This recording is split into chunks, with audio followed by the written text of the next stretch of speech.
मरियम की आंखें डर से फट पड़ी थी। वह वापसी का रास्ता भूल चुकी थी। जब उसे यह पता चला तब तक बहुत देर हो गई थी। रात के साए चारों ओर फैल गए थे और वह जंगल के बीचों बीच पूरी तरह फंस गई थी। न दाईं ओर का रास्ता मालूम था और न बाईं ओर का। वह इस जंगल में भटकती फिर रही थी। वह जानती थी कि उसके तीनों दोस्त उसे तलाश कर रहे होंगे। झील देखने की इच्छा उसे यहाँ खींच लाई थी, इस जंगल की ओर। लेकिन वह भूल गई थी कि यह जंगल एक भूल भुलैया है जहाँ आकर वह रास्ता भटक जाएगी। काफी देर तक जंगल में इधर उधर भटकती रही। अचानक ही उसके कानों में अजीब डरावनी किसी के चीखने की आवाजें गूंजने लगी। इन आवाजों को सुनकर वह डर गई थी। ये आवाजें बड़ी रहस्यमय थी। वैसे भी इस जंगल के बारे में अजीबोगरीब बातें मशहूर। क्या सच में वहाँ कोई परेशानी में है जो इस तरह चीख रहा है? वह उन चीखों की तरफ अपने कदम बढ़ा रही थी कि अचानक ही किसी ने उसके कंधे पर हाथ रखा। मरियम ने जैसे ही पलट कर देखा, उसके मुंह से चीख निकली थी। मरियम शहर के अमीर बिजनेसमैन की बेटी थी। वह एक बहुत बड़े कॉलेज में पढ़ती थी, ग्रेजुएशन कर रही, लेकिन उसके दोस्तों की संख्या बहुत ज्यादा थी। वह इन दोस्तों के साथ अपनी जिंदगी बहुत अच्छे से एंजॉय कर रही। उसकी जिंदगी में किसी चीज की कमी नहीं। खुदा ने हर चीज उसे वक्त से पहले अता कर दी। उसके 2 भाई और भी थे, लेकिन मरियम अपने भाइयों की अकेली बहन। मरियम अपने माता पिता की बहुत लाडली थी। उसकी खूबसूरती की वजह से सब लोग भी उसे बहुत पसंद करते थे, क्योंकि मरियम की आंखें गहरी हरी थी। मरियम के बाप का नाम शेख मोहम्मद था। उसका हीरो का कारोबार था। पहले वह एक गरीब आदमी था, लेकिन न जाने उसके साथ जिंदगी में ऐसा क्या हुआ कि उसके हालात बदल गए। अब वह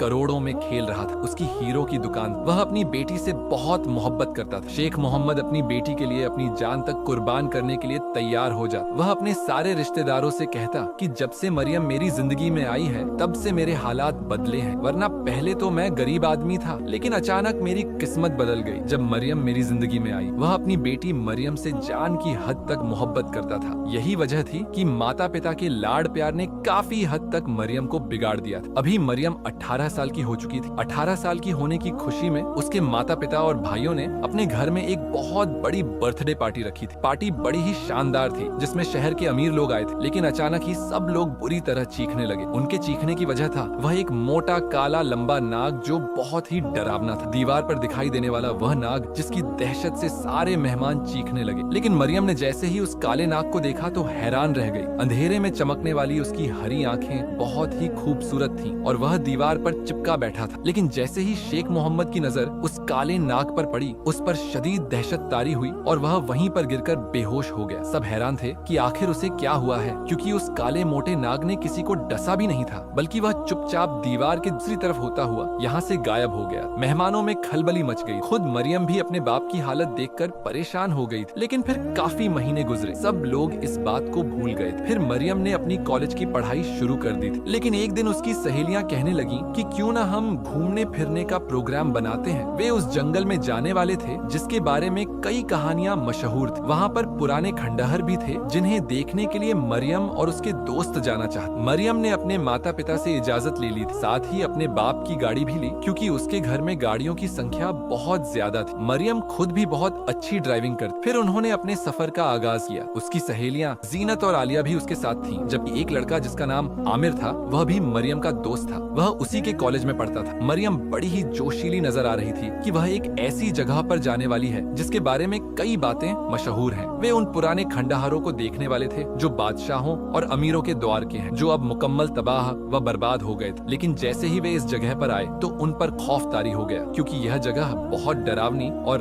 रहस्यमय लग रही। यहाँ पर एक होटल भी बनाया हुआ था जो स्थानीय लोगों ने तैमार किया था, और वही यहाँ पर आने वाले टूरिस्टों को गाइड किया करते थे। इस जंगल में एक झील भी थी जिसे देखने की इच्छा मरियम के अंदर जागी थी। वह इस झील को देखना चाहती। अभी रात का वक्त हो रहा था। मरियम की दोनों सहेलियां कहने लगी कि नहीं, हम वहाँ नहीं जाएंगे, क्योंकि मुझे यहाँ पर बहुत डर लग रहा है। कल सुबह होते ही हम वापस चले जाएंगे। आमिर भी यहाँ आकर कुछ खास खुश दिखाई नहीं दे रहा था, लेकिन मरियम को उन पर बहुत गुस्सा था। वह आज ही इस झील को देखना चाहती, इसलिए जैसे ही वे लोग सो गए तो वह चुपके से होटल से बाहर निकल आई। उसका रुख झील की तरफ था। वह अपने ख्यालों में मग्न लोगों से पूछती हुई यहाँ तक पहुँच गई। लेकिन जैसे ही उसने नीले पानी वाली इस झील को देखा तो हैरान रह गई। वह बहुत ही खूबसूरत चांद का अक्स इस झील के ऊपर पड़ रहा था। वह इसे देखकर बहुत खुश हो रही। काफी देर तक वह इस झील को देखती रही, इसके ठंडे पानी से लुत्फ उठाती रही। लेकिन जैसे ही वह वापस जाने लगी तो उसके होश उड़ गए थे, क्योंकि वह वापसी का सफर भूल गई थी। वह गलती से दाईं ओर की बजाय बाईं ओर मुड़ गई और इस जंगल में भटक गई थी, क्योंकि वह यहाँ पर नई थी। उसे इन रास्तों का इल्म नहीं था, लेकिन वह जान गई थी कि इस जंगल में वह बहुत ज्यादा आगे निकल आई थी और वापस जाने का रास्ता भूल गई है। वह दोनों हाथों में सिर थामे खड़ी थी कि अचानक अचानक ही उसके कानों में किसी के दर्दनाक चीखने की आवाजें आने लगी। ये आवाजें बड़ी रहस्यमय थी। इन आवाजों को सुनकर उसने अपने दोनों कानों पर हाथ रख लिए थे। फिर उससे रहा न गया और वह उन आवाजों की तरफ जाने लगी। यह देखकर उसके ऊपर दहशत तारी हो गई थी कि यह आवाज एक काले गहरे कुएं से आ रही। ऐसा लग रहा था कि वहाँ पर कोई नौजवान है जिसे अजीत दी जा रही है, जो बहुत तकलीफ में है। वह जैसे ही इस कुएं के अंदर झांकने लगी, अचानक किसी ने उसके कंधे पर हाथ रखा था। किसी का लम्स अपने वजूद पर महसूस करके उसके मुंह से चीख निकली थी, लेकिन जैसे ही पलट कर देखा तो हैरान रह गई। उसके सामने एक नौजवान खड़ा था जिसकी आंखें गहरी हरी थी। वह नौजवान बहुत ही खूबसूरत था। रात की तारीकी में उसका सफेद चेहरा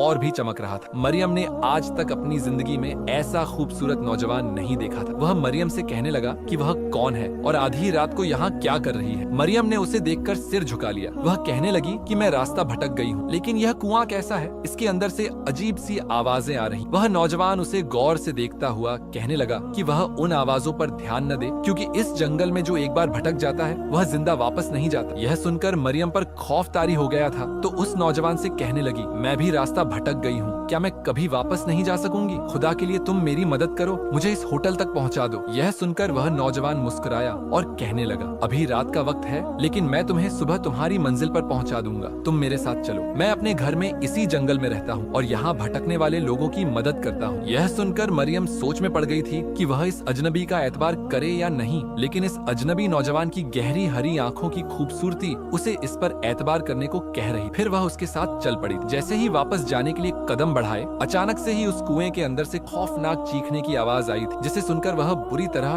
डर गई थी। वह अजनबी नौजवान मरियम से कहने लगा, इन आवाजों पर ध्यान मत दो, ये आवाजें यहाँ दहशत की निशानी है, इसलिए खामोशी से यहाँ से दूर हो जाओ। मरियम ने अपने दोनों कानों पर हाथ रख दिए थे। वह उन आवाजों से पीछा छुड़ाना चाहती। फिर वह इस अजनबी के साथ उसके घर चली आई, लेकिन वह ये देखकर डर गई थी कि अजनबी नौजवान के घर में कोई और नहीं। यह एक पुराना गेस्ट हाउस था, जहाँ का एक कमरा बिल्कुल खाली था, जबकि सारे कमरे बंद पड़े थे। एक कमरे में ही रोशनी जल रही थी, जो गालिबन इस अजनबी नौजवान की मिल्कियत। मरियम को यहाँ आकर बहुत खौफ महसूस हो रहा था, लेकिन उसे यह रात गुजारनी थी। जैसे ही सुबह होगी वह यहाँ से चली जाएगी। यही सोचकर वह खामोशी से एक जगह पर बैठ गई थी। मरियम को गहरी सोचें परेशान कर रही। वह अपने दोस्तों के बारे में सोच रही थी कि न जाने वह वापस जा सकेगी या नहीं। मरियम अभी कमरे में चुपचाप बैठी ही थी कि बाहर तेज हवा के झोंके खिड़कियों से टकरा रहे थे और दरवाजा धीरे धीरे चरचरा रहा था। कमरे में रखी पुरानी दीवार, घड़ी की टिक टिक की आवाज फिजा को मजीद रहस्यमय बना रही। वह अजनबी नौजवान न जाने कहाँ चला गया था और वह इस अकेले खौफनाक गेस्ट हाउस में बैठकर खुद को तसल्लियां दे रही थी और रात गुजरने का इंतजार कर रही। थोड़ी ही देर बाद वह वापस आकर उसके सामने बैठ गया। गहरी हरी आंखों से वह खामोशी से मरियम को देखे जा रहा था। वह नौजवान जो अब तक खामोश बैठा था उठा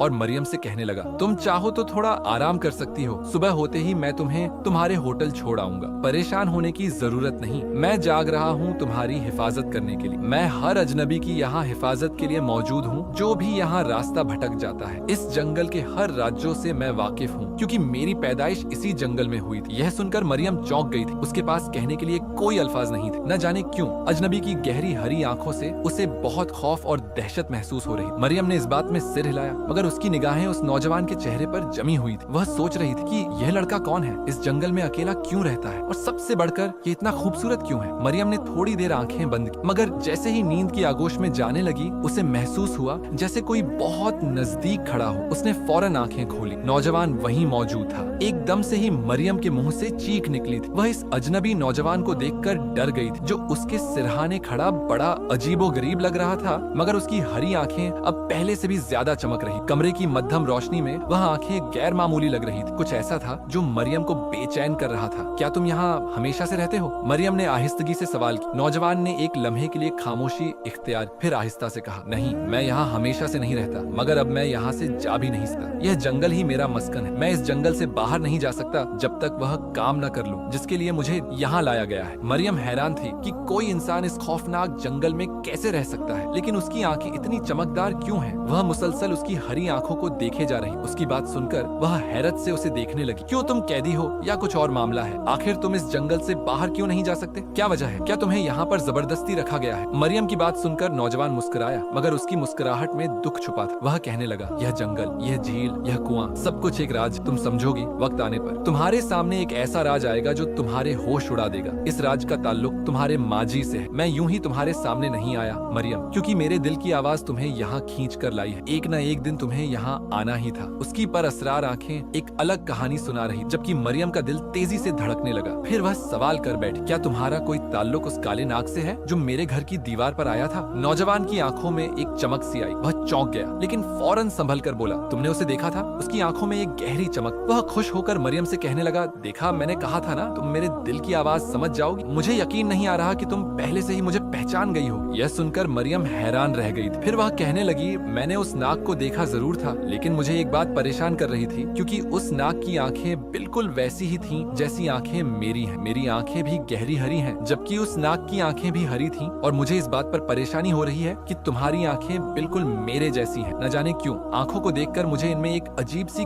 कशिश महसूस हो रही है। मरियम ने इस बात में सिर हिलाया। नौजवान खामोशी से खिड़की के पास गया और बाहर देखने लगा। फिर उसने मध्यम आवाज में कहा, वह नाग तुम्हें कभी नुकसान नहीं पहुंचाएगा। उसका मकसद कुछ और है। वह तुम्हारी जिंदगी में ऐसे ही नहीं आया। शायद तुम्हें याद नहीं होगा कि उसे देखकर तुम्हारे वालिद शेख मोहम्मद बेहोश हो गए थे। उनका बेहोश होना यूं ही नहीं है, इसके पीछे एक गहरा राज छुपा है, और जिस दिन तुम्हें यह राज पता चल गया, उस दिन तुम्हारे होश उड़ जाएंगे। अब तुम ही हो जो हमारी मदद कर सकती हो मरियम, इसलिए तुम्हें यहाँ पर बुलाया गया है। तुम खुद यहाँ चलकर नहीं आई, बल्कि एक कशिश है तुम्हारी और उन नागों की जो इस कुएं के मकीन है। यह सुनकर मरियम हैरान रह गई। वह हैरत से कहने लगी, क्या मतलब है? मैं कुछ समझी नहीं। आखिर ऐसी कौन सी कहानी छुपी है, और तुम मेरे वालिद को कैसे जानते हो? तुम्हें उस दिन की बात भी मालूम है। तुम जरूर इस राज से वाकिफ हो जिसका जिक्र तुम कर रहे हो। खुदा के लिए मेरे जहन को उलझाओ मत। मुझे बताओ कि आखिर तुम क्या कहना चाहते हो। मतलब यह कि तुम शायद समझ नहीं पाओगी, लेकिन तुम्हें जान लेना चाहिए कि तुम इस दुनिया का हिस्सा हो जिसके बारे में तुम्हें इल्म ही नहीं। मरियम उलझ गई। क्या मतलब? किस दुनिया का हिस्सा?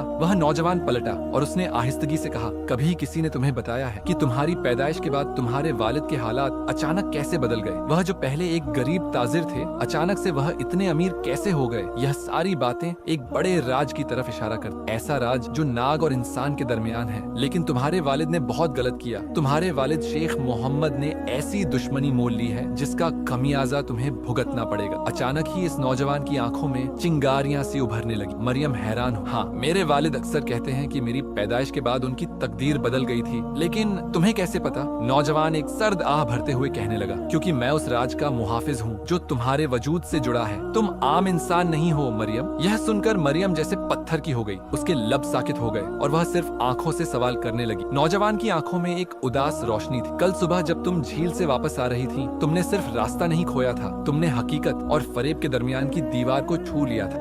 क्या मैं भी? मरियम के मुंह से लफ्ज निकले ही न थे। उसे अभी तक यकीन नहीं आ रहा था कि वह राज जो यह नौजवान उसे बताने वाला था, उसका ताल्लुक मरियम से जुड़ा होगा। मरियम का दिल बुरी तरह धक धक कर रहा था। वह हैरान होकर सोच रही थी कि वह इस जंगल में आने के लिए इतनी बेताब क्यों थी। तुम्हें सब सच बताऊंगा, लेकिन पहले यह रात खत्म हो जाए। और हाँ, एक बात याद रखो, अगर सुबह सूरज निकलने से पहले तुमने कुएं की तरफ दोबारा देखा तो तुम इस दुनिया से कभी वापस न जा पाओगी। मरियम की आंखों में खौफ सा छा गया। कमरे के बाहर हवाएं तेज हो चुकी थीं। दरवाजे के पीछे कोई कदमों की आवाज आई, जैसे कोई फिर उस कुएं से वापस आया हो। मगर मरियम अब तन्हा न थी, और शायद अब वह कभी वैसी न रहे जैसी पहले थी। रात आधी से ज्यादा गुजर गई थी, लेकिन मरियम सो नहीं पा रही। वह नौजवान तो कमरे से बाहर चला गया था, लेकिन उसे नींद नहीं आ रही। वह हैरान होकर सोच रही थी कि आखिर नौजवान ने उसे पूरा राज क्यों नहीं बताया, जिसकी आंखें बिल्कुल मरियम जैसी थीं, गहरी हरी, और वह मरियम को देखे जा रहा था। मरियम भागने का रास्ता तलाश कर रही थी, लेकिन उसका जिस्म खौफ के मारे कांप रहा था। वह जैसे ही बेहोश होने लगी, अचानक ही नाग ने एक इंसान का रूप इख्तियार कर लिया था। यह देखकर मरियम की आंखें हैरत से फट पड़ी, क्योंकि वह नाग कोई और नहीं बल्कि वही नौजवान, वह अजनबी नौजवान जो उसे यहाँ इस गेस्ट हाउस में लेकर आया था। एक इंसान का रूप इख्तियार करके मरियम दीवार से चिपक कर आंखें फाड़े उसे देख रही, जो नाग से इंसान बन गया था। मरियम को यूं डरते देखकर वह कहने लगा, घबराओ मत, मैं तुम्हें कोई नुकसान नहीं पहुंचाऊं, लेकिन तुम्हें सच्चाई बताना जरूरी है, क्योंकि तुम ही वह लड़की हो जो हमारी ताकत, हमारे नागमणि वापस ला सकती हो। मरियम पर दहशत तारी हो गई। वह हैरत से कहने लगी, लेकिन मुझे खुदा के लिए यहाँ से जाने दो। मैं कुछ नहीं जानती, मैं यहाँ से जाना चाहती। तुम एक धोखा हो। यह सुनकर वह अजनबी नौजवान उसे कहने लगा, मैं कोई धोखा नहीं, यह हकीकत है कि मैं एक नाग हूँ इंसान, लेकिन तुम्हें यहाँ लाने का मकसद दूसरा है। दरअसल क्या तुम अपने बाप शेख मोहम्मद का वह राज जानना नहीं चाहोगी जिसके बारे में मैं तुम्हें बताने वाला था? मरियम उसकी बात सुनकर हैरान थी। फिर वह कहने लगी, कैसा राज? अजनबी नौजवान ने अपनी गहरी हरी आंखों से मरियम को देखा और कहने लगा, इस राज का ताल्लुक तुम्हारे बाप से जुड़ा है। वह कुएं के अंदर से आने वाली चीखों की आवाजें हमारे देवता नाग की है जिसका नाम अग्निश है। वह हमारा देवता था, लेकिन उसे उसकी ताकत से महरूम कर दिया गया। आज से 20 साल पहले हम सब इस जंगल में राज करते थे। हमारी ताकत इस कदर थी कि हम पल भर में इंसान का रूप इख्तियार कर लेते और पल भर में नाग बन जाते। हमारी सारी ताकत इस हीरे की नाग मणि में थी जो हमारे देवता अग्निश के पास थी, लेकिन उसे उसकी ताकत से महरूम कर दिया गया। और इसका मुजरिम कोई और नहीं बल्कि तुम्हारा बाप शेख मोहम्मद है। यह सुनकर मरियम की आंखें खौफ से फट पड़ी थी। वह हैरत से कहने लगी, लेकिन मेरे बाबा का ताल्लुक इस बात से क्या है? तभी वह अजनबी नौजवान उसकी आंखों में देखते हुए कहने लगा, यह बहुत सालों पहले की बात है। तुम्हारा बाप एक गरीब व्यापारी था, लेकिन एक दिन शहर जाते हुए रास्ते में उसे प्यास लगी तो वह एक झील के पास आया। झील के किनारे एक पत्थर पड़ा था। वह पानी पीकर उस पत्थर पर बैठ गया था, लेकिन नहीं जानता था कि पत्थर के नीचे एक गहरा राज छुपा है। वहाँ पर एक हरे रंग का नाग निकल कर आया। नाग के सिर पर एक खूबसूरत नागमणि चमक रही। वह नाग भी शायद धूप सेंकने के लिए वहाँ पर आया था, लेकिन नहीं जानता था कि वह एक लालची इंसान की आंखों का शिकार हो चुका है। शेख मोहम्मद की आंखों में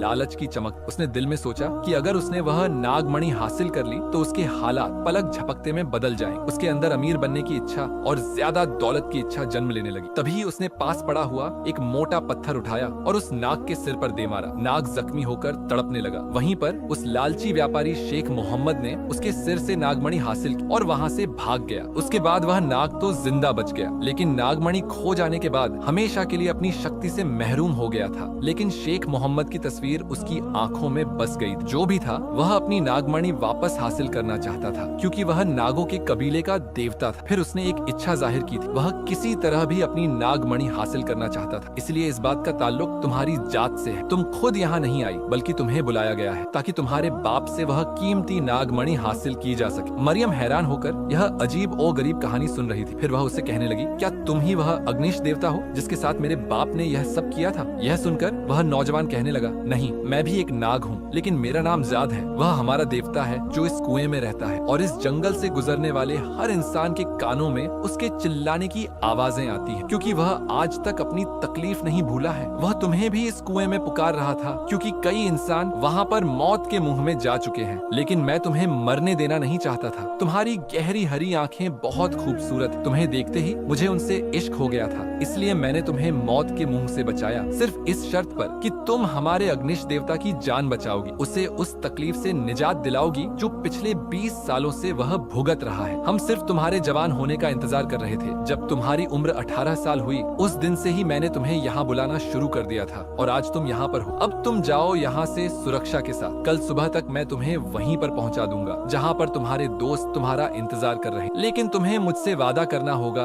कि तुम मुझे वह नागमणि जरूर वापस ला कर दोगी। मुझे तुम पर पूरा भरोसा है कि तुम मेरी बात से इनकार नहीं करोगी। जाद ने उसकी आंखों में देखा। मरियम का दिल जोर से धड़कने लगा। मरियम को भी उसकी गहरी हरी आंखों से अजीब सी कशिश महसूस हुई थी। उसने जाद से वादा कर लिया था कि वह उसके अग्निश देवता की नागमणि जरूर वापस लाकर देगी। यह रात बड़ी ही अजीब और गरीब गुजरी थी, लेकिन जैसे ही सुबह हुई वह हैरान रह गई। वह उसी होटल के सामने थी जहाँ पर उसके दोस्त उसका इंतजार कर रहे थे, लेकिन जैसे ही मरियम की सहेलियों ने उसे देखा वह दोनों उससे लिपट गईं। जैनत और आलिया उसके गले मिलकर रो रही थीं। आमिर भी उसके लिए परेशान था। वह मरियम से कहने लगा, अगर तुम नहीं मिलती तो हम तुम्हारे माँ बाप को क्या जवाब देते? लेकिन मरियम बिल्कुल खामोश। वह सोच रही थी कि आखिर उसके बाप ने ऐसा क्यों किया। वह नाग जो इतने सालों से अजियत बर्दाश्त कर रहा है, वह सिर्फ उसके बाप की वजह से। जो कुछ भी हो जाए वह अपने बाप से वह नागमणि हासिल करके रहेगी। उसका बाप शेख मोहम्मद हीरो का कारोबार करता था। कहीं न कहीं उसका ताल्लुक नागमणि से था, तभी तो उसके एक रात में ही हालात बदल गए थे। फिर उसी दिन वह अपने दोस्तों के साथ वापस अपने घर आ गई थी, लेकिन वह कुछ खोई खोई सी लग रही थी। नाग से मुलाकात के बाद उसके दिल की हालत बदल गई थी। वह अपने आप को आईने में देख खुद से सवाल कर रही थी कि वह नौजवान जिसकी आंखें गहरी हरी थी, यकीन नहीं आता था कि वह